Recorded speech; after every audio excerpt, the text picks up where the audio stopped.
Hola, en este vídeo vamos a hablar del electrocardiograma, es una breve introducción para finalizar el tema de cardio.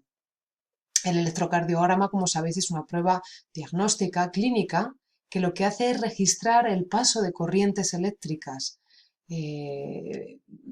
a través del corazón, ubicando unos electrodos en la superficie de nuestra piel, en nuestro cuerpo. Ese registro eléctrico nos va a dar información acerca de cómo funciona cada una de las partes del corazón.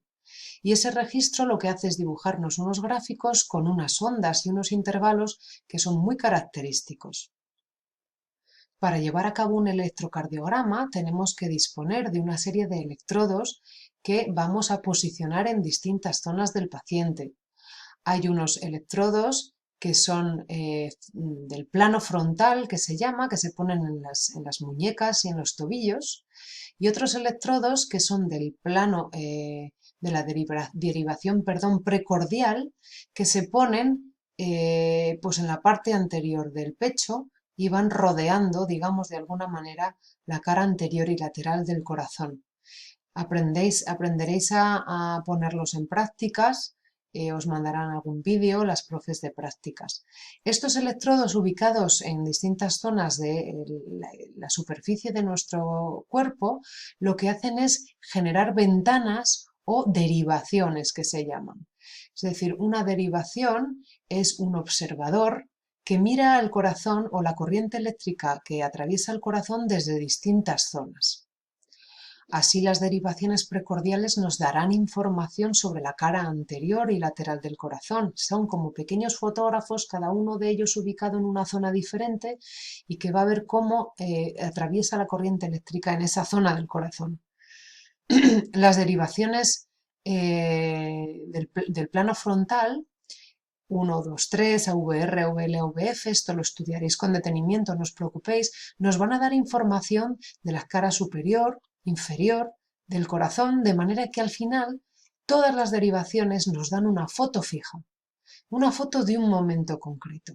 Cada una de estas derivaciones, que son 12, 1, 2, 3, AVR, AVL, AVF, V1, V2, V3, V4, V5, V6, son una foto fija del corazón. Lo que pasa es que cada derivación mira una zona. De V1 a V6 estamos mirando la zona anterior y lateral, y el resto de las derivaciones nos dan una mirada por superior e inferior de las caras del corazón, de manera que esta foto fija nos permite observar si hay algún fallo en el corazón y dónde está ubicado ese fallo. Si es en la aurícula derecha, izquierda, en el ventrículo derecho-izquierdo, etc. Cuando hacemos un registro de electrocardiograma nos aparece la derivación 2 normalmente aquí abajo, nos aparece más larga, más extendida, porque esto nos facilitaría el saber si el paciente tiene arritmias y poder calcular su frecuencia cardíaca. La corriente eléctrica que atraviesa el corazón genera lo que se llaman unos vectores, vectores de avance de la corriente. Esos vectores son como pequeñas flechitas imaginarias que nos dan el sentido del avance y la dirección de avance de la corriente eléctrica, que como sabemos el sentido de avance debería ser desde el nodo sinusal siguiendo todas las vías de conducción, ¿vale? El nodo auriculoventricular, haz de His, fibras de Purkinje, es decir, desde la aurícula derecha hasta los ventrículos y propagándose por todo el miocardio. El análisis de esos vectores es interesante para saber si hay alguna zona infartada, si hay algún tipo de patología concreta. Esos vectores, cuando apuntan o señalan o se acercan hacia un electrodo, este electrodo hace un registro positivo, una onda hacia arriba. Sin embargo, si el vector se aleja del electrodo, la onda que dibuja nuestro sistema es una onda negativa, decusa hacia abajo, una onda negativa. Ya os digo que esto es un resumen, muy resumido, porque lo veréis de forma mucho más compleja. Si analizamos el gráfico que nos genera un electrocardiograma, observamos que hay una serie de ondas y de segmentos característicos. Estos se corresponden con fases del ciclo cardíaco. Para estudiar desde el punto de vista teórico a qué se corresponden estas ondas, se utiliza la derivación 2. Primero nos encontramos la onda P, que se corresponde con el paso de corriente eléctrica por las aurículas y se inicia en el nodo sinusal. Acto seguido hay una línea recta que se correspondería con el paso de la corriente eléctrica por las vías de conducción, como el haz de His y el nodo auriculoventricular, que van hacia los ventrículos, y posteriormente se generaría un complejo que se llama QRS. Esta onda compleja es el paso de corriente por los ventrículos, por las fibras de Purkinje y por las vías que nos llevan la conducción hacia los ventrículos. Después de ese paso de corriente tendremos una línea recta que es el segmento ST, que se corresponde con la fase de meseta del miocardio. Luego se correspondería con la sístole ventricular, con el momento en el que el músculo está contraído. Inmediatamente después aparece la onda T, que se correspondería con la repolarización de los ventrículos, es decir, cuando empieza su fase de diástole o de relajación. Una de las cuestiones que más os interesa a vosotros es hacer una lectura sistemática para poder decir rápidamente, de un vistazo, si el paciente es grave o no es grave, o si tiene una patología complicada del corazón, si tenemos que llamar urgentemente al cardiólogo. La lectura más en profundidad del electrocardiograma la realizaréis a lo largo del grado. Lo primero que tenéis que saber es cómo es el papel, cómo hay que colocarlo dentro del aparatito, a qué velocidad, siempre a 25 milímetros por segundo, y tenéis que saber a qué se corresponde cada uno de los cuadritos de la cuadrícula del papel milimetrado. Cada cuadrito tiene, en el eje horizontal se corresponde con un tiempo de 2,5 segundos, cada cuadrito, y en el eje vertical cada cuadrito se corresponde con una amplitud de 1 milivoltio. ¿Vale? Tenemos que disponer siempre el papel de la misma manera, porque si lo ponemos a distinta velocidad, estas correspondencias cambiarían. Sobre el ritmo, ¿qué nos permite calcular o cómo leemos sistemáticamente un electrocardiograma?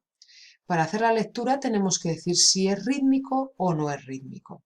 Rítmico significa que las ondas, las mismas ondas, por ejemplo el complejo QRS, aparezca siempre a la misma distancia, que sea a intervalos regulares. Eso es que sea rítmico. Es decir, que si nosotros medimos la cantidad de cuadraditos que hay entre dos complejos QRS seguidos, tiene que ser siempre la misma cantidad de cuadraditos para que sea rítmico. En el momento en el que es el número o la distancia que hay entre un complejo y otro es distinta, entonces el electro nos está indicando que hay una arritmia. En una lectura sistemática, además, debemos hablar de la frecuencia cardíaca para saber si el paciente tiene una frecuencia normal, tiene taquicardia o tiene bradicardia. Una forma fácil y rápida de hacer un cálculo de frecuencia cardíaca es el siguiente truquillo, el que os pongo aquí en la pantalla. Imaginemos que este es el primer complejo QRS. Si el siguiente complejo QRS estuviera en la línea gruesa siguiente, el paciente tendría aproximadamente 300 latidos por minuto. Si el complejo QRS estuviera ubicado en la siguiente línea gruesa, el paciente tendría unos 150 latidos por minuto. Si el complejo QRS estuviera en la tercera línea gruesa, tendría unos 100 latidos por minuto. Y si estuvieran separados por 4 líneas gruesas, 1, 2, 3 y 4, el paciente tendría 75 latidos por minuto, que es lo normal. Si están más separados, tendríamos 50 latidos por minuto y en la siguiente línea gruesa 43 latidos por minuto. Es decir, cuanto mayor sea la separación, más bajo es la frecuencia cardíaca y cuanto menos sea la separación, más alta es la frecuencia cardíaca.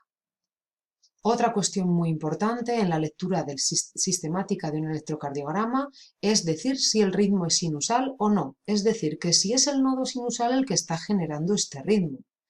¿Qué se hace para medir si el ritmo es sinusal o no? Nos fijamos en la derivación 2.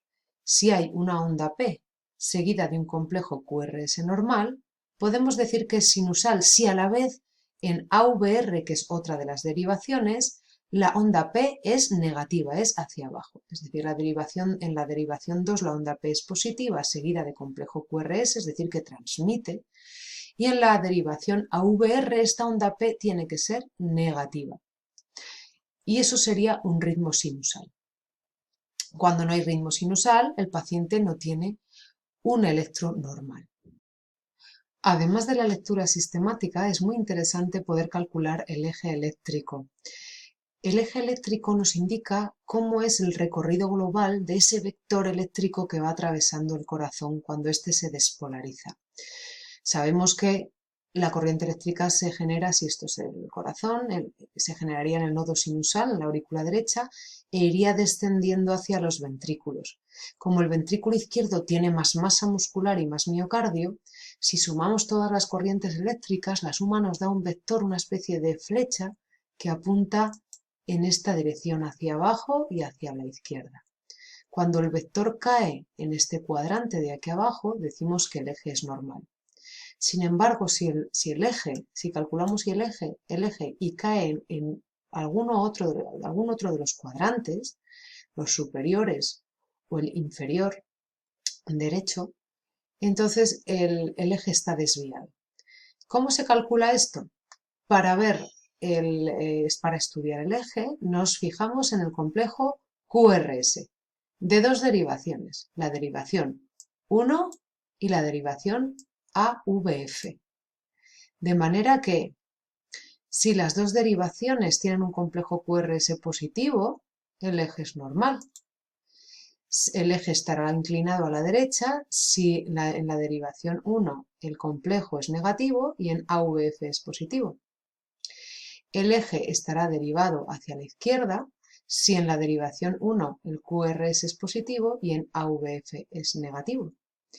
Y tendrá una desviación extrema, que es en este cuadrante de arriba a la derecha, si la derivación 1 es negativa, hacia abajo, y AVF es negativa también, hacia abajo. ¿Vale? Lo normal es que el eje normal caiga en la parte inferior, en lo que se correspondería con el ventrículo izquierdo, ¿vale? Este sería el eje normal cuando la derivación 1 es positiva y AVF es positivo también.